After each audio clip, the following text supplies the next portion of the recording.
Lesson 1, you get an additional 30 minutes of sleep a night.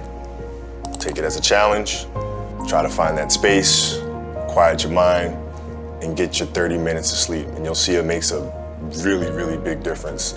My sleep habits were horrendous, to say the least. I mean, I've always had a hard time sleeping. You know, I couldn't figure out how to shut my brain off. So what made the light bulb come on is that I went out there and played the game, and I played like crap. And I was like, why am I playing like crap? Because I've been practicing these same moves over and over and over. But yet, I couldn't execute them properly. I was feeling sluggish, I was feeling lethargic, and I knew it wasn't because of my training, because I had trained obsessively. So then I started looking at other things. And that's when I came to the realization that, hey, Kobe, you're not 21 years old anymore, buddy. Like, maybe the fact that you're sleeping 2 or 3 hours a night, maybe that has something to do with the fact that you're playing like crap. And that's when I started really evaluating those things. And I'd say lesson 2 would be just 5 minutes of quiet time. 5 minutes for you to be mindful and to just sit and find that inner voice and just kind of listen to the self. And preferably it would be in the morning as you start your day. I meditate every day. And I do it in the mornings, and I do it for about 10 to 15 minutes. And I think it's important because it sets me up for the rest of the day. You know, it helps me. It's like having an anchor. You know, if I don't do it, I feel like I'm constantly chasing the day, as opposed to being able to be controlled and dictate the day. Not that you're, you know, calling the shots on what comes forward, but the fact that I am set and ready for whatever may come my way. You know, I have a calmness about whatever comes my way and a poise. And that comes from starting the morning off with meditation.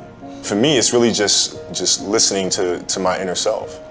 I mean, that's basically it. Like you sit in silence and you just allow these thoughts to come forward, and you get a chance to observe the self and things that may be lying beneath the surface that if you don't have that time to sit quietly on your own, you'll never pay attention to. You know, because if you think about it, like, you know, the reality is we're paying attention to so many things that are going on around us.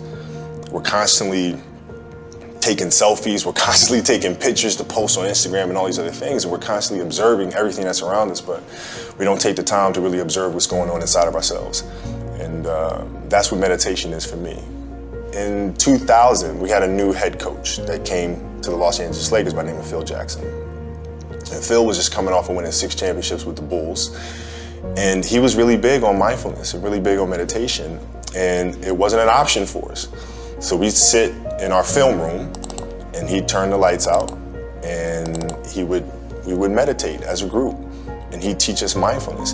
And it really connected with me because he was teaching mindfulness through something that I was extremely passionate about, which was the game of basketball. So it was told through the lens of, this is going to help you here. And so I had this curiosity about it. And that was my introduction to meditation. And then seeing the poise that we played with, the fact that we can be in a hostile environment with fans yelling and screaming and, you know, pressure situations, and it having no effect on us. Because we were never too high, never too low. We were just in the moment and felt very secure in who we were. And that was my introduction to meditation. I had a great experience, which really I learned a lot about meditation through this experience. I was on a jet ski, and I took the jet ski out in the ocean, and I just kind of sat. And I just let the current just take me wherever it was going to take me. And I really saw a lot of meditation through that moment because I wasn't trying to control the moment. I wasn't trying to force myself upon the waves and dictate where I was going to go. I just let the waves take me there. And there's a lot of peacefulness involved in that. Elite Ocean View Realty.